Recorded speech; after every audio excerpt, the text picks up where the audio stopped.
Hello viewers, আসসালামু আলাইকুম। Welcome back to my channel and page.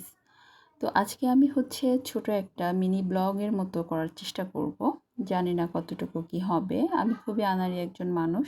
তো যাচ্ছিলাম আমার কলেজে।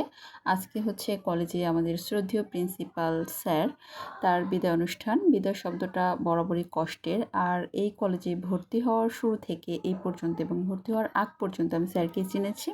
আর তেমন কাউকে খুব বেশি চিনি না। যেমন এই কলেজে যখন আমি ভর্তি হওয়ার জন্য ইনফরমেশনের জন্য গিয়েছিলাম, স্যার প্রায় আমাদের সাথে আধা ঘন্টা কথা বলেছিলেন। আসলে এমন মানুষ খুবই কম দেখেছি আমি আমার জীবনে। স্যারের প্রশংসা আমি যতই করব অনেক কম হয়ে যাবে। এত স্পষ্টভাষী এবং এত সুন্দর করে যে কোনো মানুষ কথা বলতে পারে, আমি স্যারকে না দেখলে বুঝতাম না। তো অনুষ্ঠানের কিছু চিত্র আনকাট রেখেছি, আপনারা দেখতে পাবেন। বুকের ভাষা করিয়ে বলে ও বসুধরা কিছু ভুলেছি যতটুকু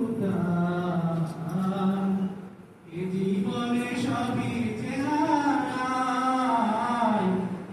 এ জীবনে সবই যে হারায়, জানি ভুলে যাবে যে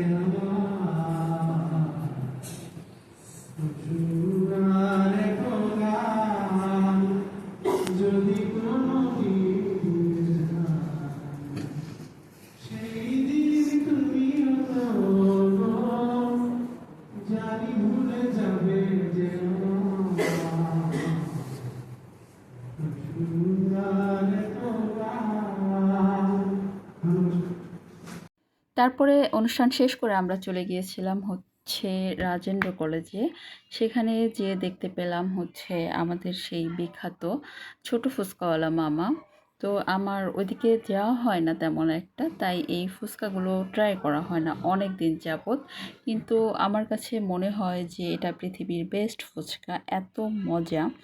তো এখানে খুব বেশি কিছু ইউজ করা হয় না, শুধুমাত্র এরকম ক্রিসপি ফুচকা এবং মামার কিছু সিক্রেট মশলা এবং আলু এবং ডাল টাল কিছু একটা দেয়। বাট এটার টেস্ট অসাধারণ, আমি ভাষায় প্রকাশ করতে পারবো না।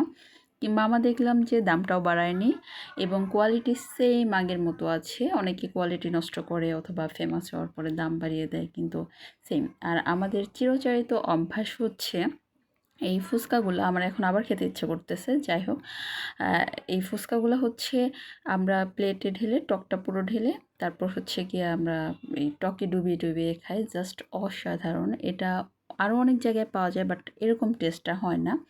আর কলেজ থেকে আমাদের স্যার আমাদের জন্য এই স্ন্যাক্সের ব্যবস্থা করেছিলেন। এখানে ছিল গিয়া একটা স্যান্ডউইচ এবং একটা মিষ্টি, একটা সিঙ্গারা এবং একটা বিস্কিট। যেহেতু আমার এটা রান্না এবং ফুড ব্লগিংয়ের পেজ, তাই আমি একটু ভিডিও করেছি। যাই হোক, কেউ অন্যভাবে নেবেন না। আর যদি ভালো লেগে থাকে তাহলে লাইক কমেন্ট শেয়ার করে দিবেন। তারপর বাসায় এসেছি। বাসায় এসে রাতে আমি ভাত বসিয়েছিলাম, আর আগের রান্না করা করলা ভাজি ছিল এবং একটা ডিম দিয়ে ডিনার শেষ করেছি। আল্লাহ হাফেজ।